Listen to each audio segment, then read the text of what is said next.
वाळवण ही खरं तर संस्कृतीच म्हटलं पाहिजे. पूर्वी प्रत्येकाच्या घरी हमखास पाहायला मिळायची. उन्हाळ्यात आकाशात सूर्य अक्षरशः आग उगत असताना, प्रत्येकाच्या अंगाची लाही लाही होत असताना, वैशाखाच्या रणरणत्या उन्हात ही वाळवण संस्कृती घराघरात बहरत असते. लहानपणी आमच्या परीक्षा संपल्या की आई तांदळाचे, उडदाचे, बटाट्याचे पापड, निरनिराळ्या प्रकारचे मसाले हे सगळं करण्यात आणि वर्षभराची बेजमी करण्यामध्ये अगदी व्यग्र असायची. आत्तासुद्धा ती हे मेहनतीने करताना बघून खरंच तिचं कौतुक वाटतं.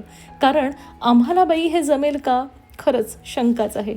पण बघा ना, ह्या अशा छानशा मिरच्या आणायच्या निवडून, त्या आणल्या की मग त्या वाळवायच्या, सुकवायच्या, भाजायच्या, खुडायच्या, त्यातल्या बिया वेगळ्या करायच्या, त्या व्यवस्थित भाजायच्या आणि अशा पद्धतीत सगळं स्वच्छ छान करून दळणासाठी घेऊन जायचं आणि मग ते दळण असं छानपैकी डंक्यावरती हे मसाले दळून आणायचे.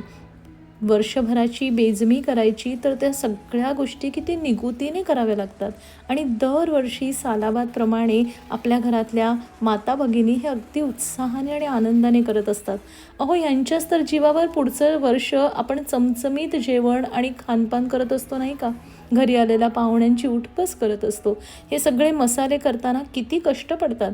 त्यासोबतच वर्षभरासाठी कडधान्य, डाळी हे सगळं आणून स्वच्छ करून ते व्यवस्थित भरून ठेवणं. किती प्रकार हो. आपल्या जिभेला काय कमी चव आहे? घरच्या सगळ्यांच्या ह्या खाद्यरसना पुरवण्यासाठी वेगवेगळ्या प्रकारचे कडधान्य, पांढरे वाल, सफेद वाल, कडवे वाल, हिरवे चणे, लाल चणे, छोले चणे, मूग, मटकी, एक ना अनेक प्रकार आपण हे सगळे साठवून ठेवतो. पावसाळ्यात काहीही कमी पडायला नको, त्यामुळे वेगवेगळ्या प्रकारच्या डाळी व्यवस्थित सुकवून वाळवून वर्षभरासाठी भरून ठेवतो आणि हे सगळं काम निमूटपणे निगुतीनं आपल्या घरच्या आई, आजी, मावशी, आत्या सगळ्याजणी मनापासून हे काम करत असतात.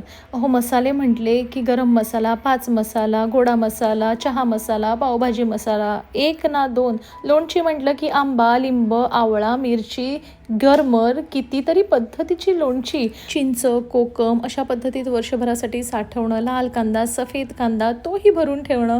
खरंच कितीतरी गोष्टी. वाळवण म्हणजे अगदी आनंदाची कधीही न संपणारी साठवणच. आपण कितीही मॉडर्न झालो ना तरी घरच्या ह्या साठवणीला खरंच तोड नाही आणि त्यासाठी घरातल्या माता भगिनींचं कौतुक आणि आभार मानावे तितके कमीच. मग काय, पावसाळ्याआधी तुमच्या घरात ही साठवण झाली की नाही? पुन्हा भेटूया पुढच्या व्हिडिओमध्ये. तोपर्यंत नमस्कार, बाय.